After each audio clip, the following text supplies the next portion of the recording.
भगवद गीता अध्याय 2 सांख्य योग। श्री कृष्ण ने अर्जुन से कहा, जो आत्मा संपूर्ण शरीर में व्याप्त है वो अविनाशी है, कोई भी उसका नाश नहीं कर सकता।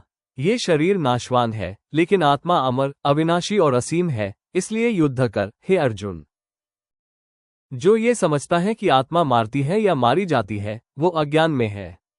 आत्मा न मारती है न मारी जाती है। आत्मा न कभी जन्म लेती है न मरती है। यह अनादि, नित्य, शाश्वत और जब शरीर नष्ट होता है तब भी यह नहीं नष्ट होती। जो ये समझ चुका है कि आत्मा अजर, अमर और अविनाशी है, वो फिर कैसे किसी को मार सकता है या मरवा सकता है?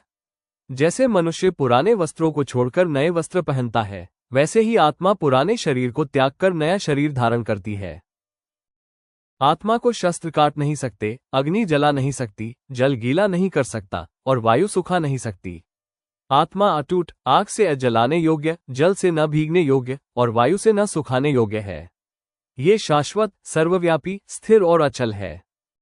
आत्मा सूक्ष्म है, उसे देखा नहीं जा सकता, इसलिए तू क्यों शोक करता है? और यदि तू आत्मा को बार बार जन्म लेने वाली और मरने वाली ही मानता है, तब भी शोक करना तर्कसंगत नहीं है।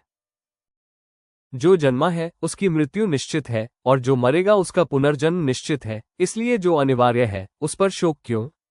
सभी प्राणी जन्म से पहले अदृश्य थे, जन्म के बाद कुछ समय दृश्य होते हैं, फिर मृत्यु के बाद फिर अदृश्य हो जाते हैं, तो इस स्वाभाविक प्रक्रिया पर शोक क्यों?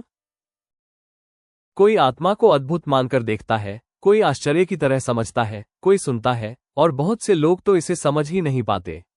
यह आत्मा शरीर में रहती है परंतु कभी मरती नहीं, इसलिए हे अर्जुन, तुम युद्ध करो। यह अध्याय गहराई से आत्मा और धर्म का रहस्य समझाता है।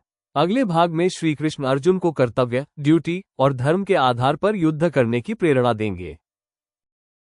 दोस्तों, अगर आप पूरी भगवद गीता सुनना और पढ़ना चाहते हैं तो हमारे चैनल को सब्सक्राइब जरूर करें और साथ में बेल आइकन दबाना ना भूलें, ताकि आपको अगले अध्याय की नोटिफिकेशन समय पर मिल सके। वीडियो को लाइक करें और कमेंट में अपनी राय जरूर साझा करें। धन्यवाद।